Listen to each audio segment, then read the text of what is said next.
Baiklah, Assalamualaikum warahmatullahi wabarakatuh. Perkenalkan, nama saya Ratu Munawarah, mahasiswa STAI ANA 2 Kuala Tungkal dengan program studi Hukum Keluarga Islam dan nomor induk mahasiswa 2121051. Jadi pada kesempatan kali ini saya akan menjelaskan mengenai metode filsafat. Jadi apa sih itu metode filsafat? Baiklah, marilah kita sama-sama mendengar penjelasan berikut ini. Nah, apa itu metode filsafat? Perlu teman-teman ketahui, metode filsafat adalah cara bertindak menurut sistem aturan tertentu berdasarkan objek formal yang ditentukan menurut suatu pendapat dan pemikiran khas untuk berfilsafat. Mudahnya, metode filsafat adalah panduan dan cara berpikir untuk berfilsafat. Metode filsafat ini terus berubah dan berkembang seiring dengan perkembangan filsafat sendiri. Jadi di sini saya akan membahas 10 macam metode filsafat. Baiklah, berikut simak penjelasannya. Baiklah, yang pertama yaitu metode kritis. Metode kritis merupakan suatu aliran yang menekankan terhadap penilaian dari masyarakat ataupun budaya dengan menerapkan sistem pengetahuan tentang pemikiran yang kompleks. Dengan menggunakan proses analisa dan evaluasi terhadap suatu informasi yang diterima. Model kritis bersifat analisa, istilah dan pendapat, kemudian disistemasikan dalam hermeneutika atau interpretasi asas-asas metodologis yang menjelaskan keyakinan dan berbagai pertentangannya. Caranya adalah dengan bertanya, membedakan, membersihkan, menyisihkan dan menolak suatu keyakinan. Dengan begitu, akhirnya yang akan ditemukan keyakinan yang terbaik di antaranya. Keyakinan atau filsafat terbaik inilah yang dikatakan hakikat suatu yang baik. Lanjut, yang kedua yaitu metode intuitif. Metode yang dikembangkan oleh Bergson ini sering dikatakan tidak bertumpu pada intelek dan rasionalisasi manusia, tetapi tidak bersifat anti-intelektual.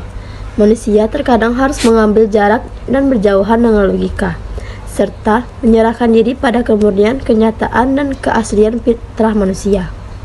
Bukan berarti pula bahwa logika harus dibungkam dan rasio ditinggalkan, tetapi metode ini mengajak kita untuk berpikir dalam semangat untuk bisa menganalisis suatu keyakinan tanpa terjerat oleh suatu rasio dan logika.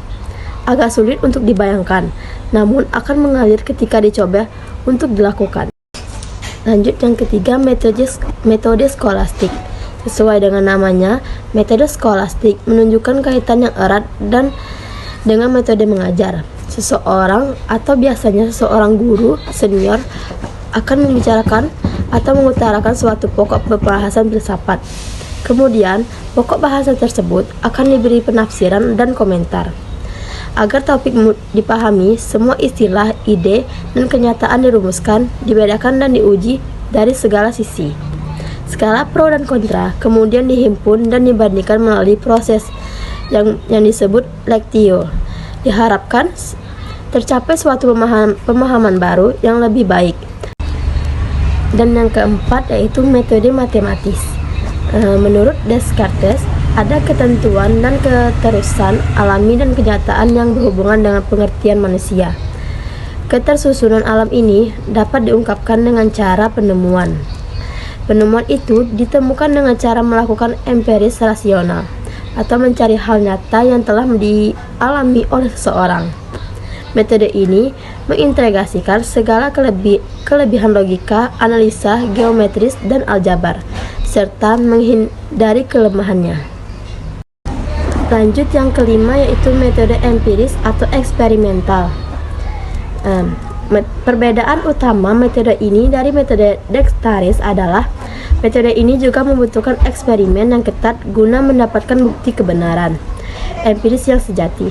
Metode ini adalah metode yang hingga kini banyak dilakukan untuk mendalami ilmu pengetahuan. Hal tersebut karena ilmu pengetahuan tidak cukup untuk digeluti oleh logika dan rasio saja. Kita harus melakukan eksperimen sehingga mampu membuktikan secara empiris yang berarti teralami, terlihat nyata, tervalidasi oleh data, bukan asumsi atau spekulasi. Dan yang keenam, metode transendental. Metode ini juga sering disebut dengan metode neoskolastik. Pemikiran Kant merupakan titik tolak periode baru bagi filsafat barat. Ia mendamaikan dua aliran yang berseberangan, rasionalisme dan empirisme. Dari satu sisi, ia mempertahankan objektivitas, universalitas, dan keniscayaan suatu pengertian. Di sisi lain, ia juga menerima pendapat bahwa pengertian berasal dari fenomena yang tidak dapat melampaui batas-batasnya. Baiklah, lanjut yang ketujuh, yaitu metode fenomenologis.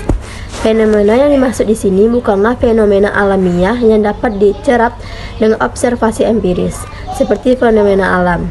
Fenomena yang di sini merupakan makna aslinya yang berasal dari bahasa Yunani, yang artinya adalah terlihat. Jadi fenomena adalah data sejauh disadari dan sejauh masuk dalam pemahaman. Metode fenomenologi dilakukan dengan melakukan 3 reduksi terhadap objek, yaitu pertama, mereduksi suatu objek formal dari berbagai hal ditambahkan yang tidak substansial. Yang kedua, mereduksi objek dengan menyisihkan unsur-unsur subjektif seperti perasaan, keinginan, dan pandangan. Pencarian objek murni tersebut disebut dengan reduksi eidetis. Dan yang ketiga, reduksi bukan lagi mengenai objek atau fenomena, tetapi merupakan subjek atau mengarah ke subjek dan mengenai terjadinya penampakan diri sendiri. Yang kedelapan yaitu eksistensialisme. Para tokoh eksistensialis tidak menyetujui tekanan pada sikap objektif. Bagi kalangan eksistensialis, subjektivitas manusialah yang pertama-tama kali dianalisa. Karena bisa jadi sebetulnya sesuatu yang dianggap ada atau eksis itu tidak dapat mengada tanpa adanya konteks pembentukan di sekitarnya. Perasaan manusia, intersubjektivitas individu dapat suatu kelompok dan kepentingan tertentu. 9. Metode dialektis. Langkah awal metode ini ialah pengiyakan dengan mengambil konsep atau pengertian yang lazim diterima dan jelas, kemudian membuat suatu antitesis atau bantahan dari konsep atau pengertian yang lazim tersebut. Setelah itu diambil kesimpulan dari keduanya dan dibentuklah suatu sintesis dari keduanya. Dan yang terakhir yaitu metode analitika bahasa. Wittgenstein adalah tokoh dominan dalam metode ini.